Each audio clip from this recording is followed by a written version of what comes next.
Now this is 60-year male patient came in casualty with the relatives in a severe respiratory distress in a conscious state.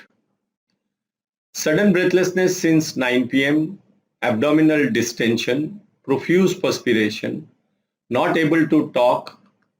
He take constant breath from mouth, stool passed in morning, no outside food or exertion, known case of diabetes mellitus, hypertension, and look at his ejection fraction 15% with the patient having COPD. So you are able to see a background of ejection fraction of 15%. That means heart is compromised. Along with COPD, that means lung is compromised. With a multisystemic illness of diabetes mellitus and with a sudden breathlessness. So probably we are dealing with a failure case. So let's explore what is it. On examination, distended with gas the abdomen.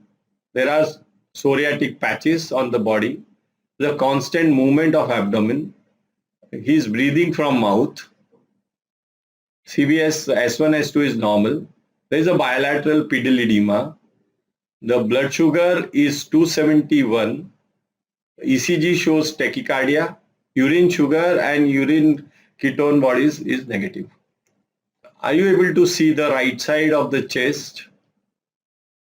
This is completely covered and this looks like and the left side. You are seeing the left side is hyperinflated and the right side is completely covered with COPD. So it's a bad case of COPD in a failure. You can see the acidosis happening with the low pH, with the high carbon dioxide and high bicarbonate.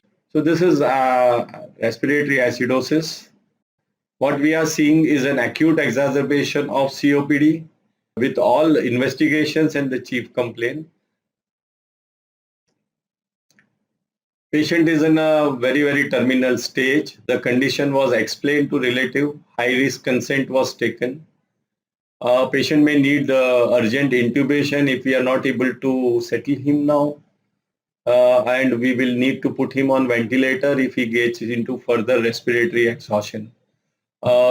Attending physician who was an allopath, he took all possible actions to get him out of the current state with 5 liter oxygen, and patient is not even able to sustain with 5 liter of oxygen. In spite of all this, condition was further deteriorating. Patient was shifted on BiPAP, not helping that also with the bad prognosis, and the order was given for intubation and ventilation to be put. There was a problem with the gaseous exchange because perfusion and ventilation issues were there. Oxygen levels were further deteriorating, the acidosis is further developing, the respiratory fatigue is setting in. So please observe this patient very keenly. How he is observing, what are the state, how is he behaving, look at his movements, and please note it down. So now note down the way he is breathing, what is he doing with his hand, what has he done with his clothes, and the type of respiration. What is most important is the type of respiration. Please note the type of respiration. Note down the depth, the type, the extent, and the distress. This is patient with 5 liter of oxygen. Please, the 5 liter of oxygen is one of the very distressed patient who receives 5 liters. So in this condition, please note down whatever your observations, and it will be advisable that before you listen to the next things, formulate from this observation your location, sensation, modality, concomitant, and formulate totality based on Boger before I demonstrate to you how we have seen the observations as well as Boger's totality. So let's first move to what observations we did. Yeah, so these are our observations. You saw the air hunger, he wanted a fan, you saw the abdomen distended with respiratory distress, He was constantly removing his clothes from abdomen. There was a profuse perspiration in AC, in ICU, and patient is at the end stage of his life. Please understand the COPD background with 15% of ejection fraction. He is in a cardiac failure with the background of diabetes mellitus. This is not a simple case to understand and comprehend. What has helped? The patient is not able to talk. What has helped? The thing which has helped in this case is these observations, and this is where we have to be a keen observations with sound senses, and these are the markers which will allow us to understand the Boger. Yeah, so now the suspended animation. Suspended animation, how Hahnemann has defined. Let's see the aphorism number 67. The asphyxia and the state in which now what we can bring about is the palliation by stimulating the irritability and sensibility of the patient.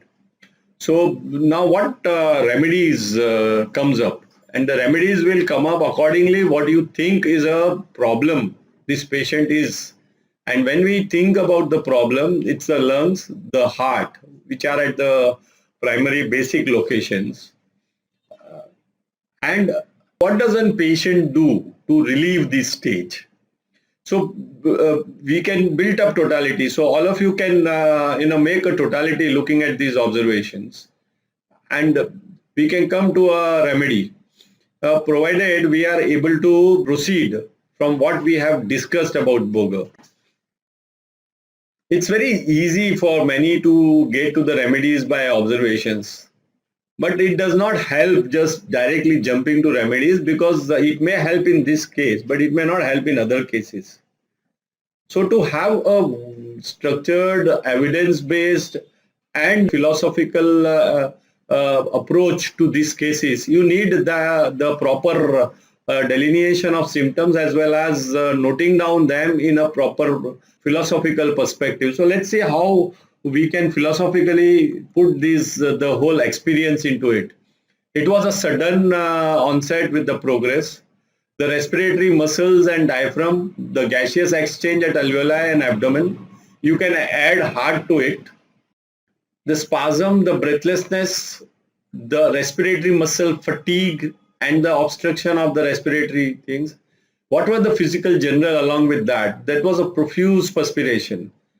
The patient wanted air hunger, the fan desire, and the abdomen distension with constant removing the cloth. Now these were the observations, and patient was unable to talk. So what group of remedies comes up? Now you will think of remedies which are very, very common in failure, where you need a air hunger and the respiratory distress. But you also need a remedy which will cover the heart and the lung, the background of the weak heart and the lung as a presenting state.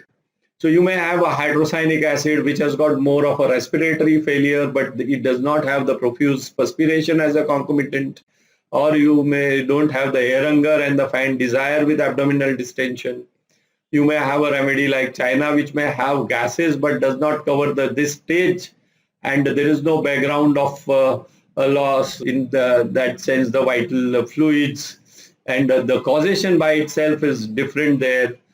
So now the other remedy which comes very, very close is lachesis and sulfur, but their pathology, the progress and the presentations are completely different from the perspective of this air hunger and the distended abdomen. So what stands very tall and loud is the carbovage, which we have read so many times in our books. We have referred them so many times. We write it so many times, but this was an opportunity to actually observe a patient, how he present in a failure of a carbovage. We have heard, in a book that fanning desires and clothing intolerance and abdominal distension with the failure and the weakness. Now these cases, they gives us an opportunity to understand the materia medica in a live way, and also it pours life in whatever materia medica we read.